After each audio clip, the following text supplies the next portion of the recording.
Hey, it's Reverend Karen, and it is Wednesday, March 18th, and I have a minister's message for you.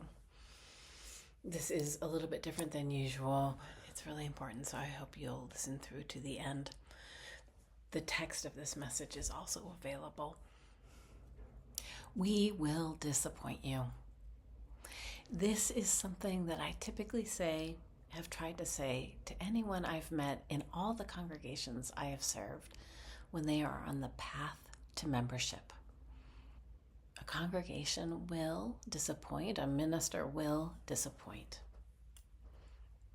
There's no avoiding it. It's kind of humans being human. And then the next thing, I asked them, would they be willing to stick through the hard times of disappointment and disagreement, conflict and compromise, to be able to be there when the deeper, stronger community emerges on the other side of that conflict? With a yes answer, I believe that they are ready to become members of a congregation and to honor the collective covenant that holds all of us. At First UU, we have a congregational covenant, and it articulates promises to each other. I'm going to read word for word the heart of it. To come with open minds and hearts so that we can welcome new ideas, new people, and new possibilities. To listen carefully to each other, to speak openly and respectfully, and to assume good intentions, especially in times of disagreement. To participate actively in the life of the society by being present, serving, volunteering, and providing financial support. Again, that's the heart of First Unitarian Universalist Society of Burlington's Congregational Covenant. While there are terrible things happening in the world and ICE's presence in our own community has been devastating, there have been some challenging dynamics within our congregation.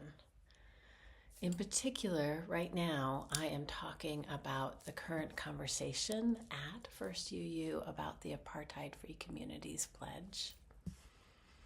I leave it up to our board president, Eileen Blackwood, to describe the board's process for considering the request that it vote to endorse that pledge.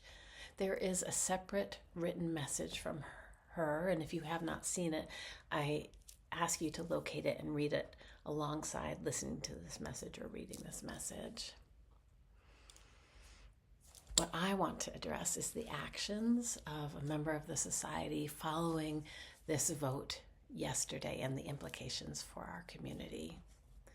Within hours of the vote yesterday on March 17th, a member of the society made comments on already existing posts within our own community messenger system, describing the vote inaccurately and advocating for members of the society to withhold their pledges.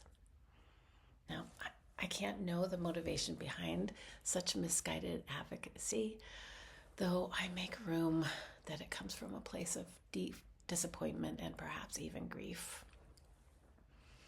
However, I believe that the decision to pull one's pledge based on a single board or congregational vote falls outside of our covenant at First UU.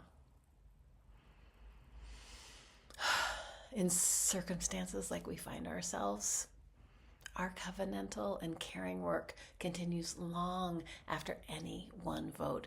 It continues with conversations with each other, conversations that are awkward or tense or thoughtful, but don't necessarily end with a resolution.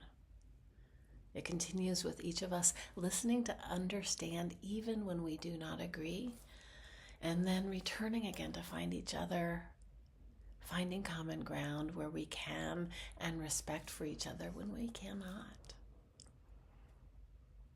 In this case, I can't help but wonder if this moment offers us an opportunity for our moral imaginations to try to explore more broadly what First UU is willing to do to address the seemingly intractable, painful, urgent issues that arise from the conflict within Palestine, Israel, and its tendrils within our own local community. Many people are suffering, lives being violently lost, people in our own community feeling unsafe, unsupported, targeted. These are urgent issues calling for our creative, courageous, and compassionate action together. I do not know the answer to how we will move forward, but I continue to be willing to try, and I hope you are too.